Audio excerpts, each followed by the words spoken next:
Lucky రెసిపీస్కి స్వాగతం. మనం ఇప్పుడు బీరకాయ మసాలా చేసుకుందాం.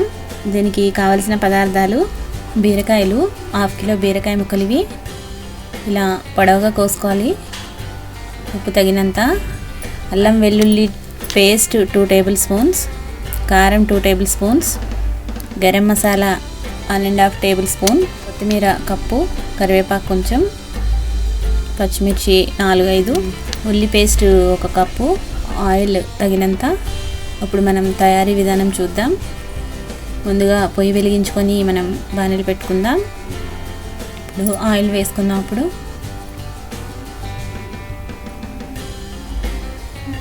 పచ్చిమిర్చి వేసుకోవాలి. ఇప్పుడు కరివేపాకు కూడా వేసేసుకుందాం ఇందులోనే.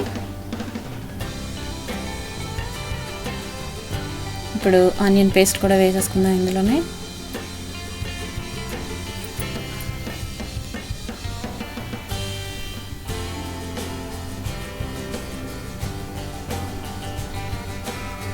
అల్లం వెల్లుల్లి పేస్ట్ కూడా ఇందులోనే వేసేసుకోవాలి. ఈ ఉల్లి పేస్ట్, అల్లం వెల్లుల్లి పేస్ట్ వేసుకున్నాం కదా, ఇది మనకి ఎంత వేగితే అంత బాగుంటుందన్నమాట.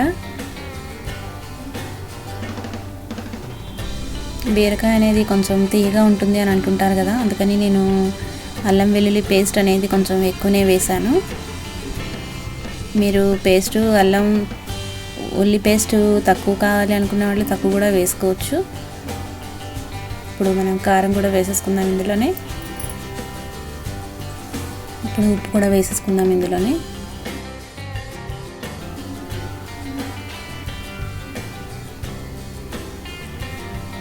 ఇది బాగా వేగిన తర్వాతనే వేసుకోవాలన్నమాట బీరకాయ, ఎందుకంటే తొందరగా మగ్గిపోతుంది కదా, అందుకని నేను ముందు అంతా వేపేసాను అన్నమాట. అది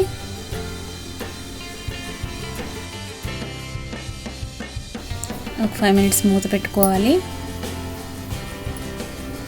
బీరకాయ అనేది చాలా మందికి ఇష్టం ఉండదు. ఇలా మసాలా పెట్టి మనం బీరకాయ వండితే చాలా బాగుంటుంది. మూత తీసుకుందాం. అప్పుడు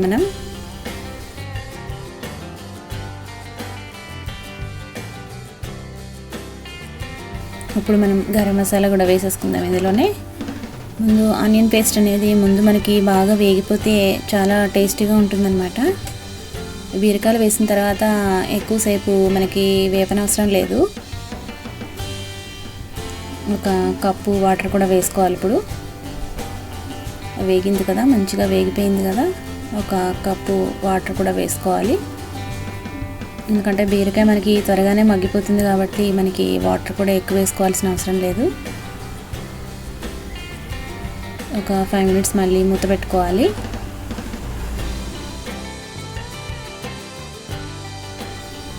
ఇప్పుడు 5 మినిట్స్ అయిపోయింది కదా, చూద్దాం ఒకసారి.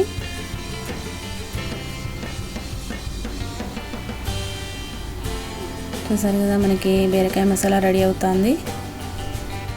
అంతా పైకి వస్తూ ఉంది కదా, మనం వేసిన ఆయిల్ అంతా మనకి పైకి వస్తుంది. ఇప్పుడు కొత్తిమీర కూడా వేసేసుకుందాం ఇందులోనే. వేడి వేడి బీరకాయ మసాలా రెడీ.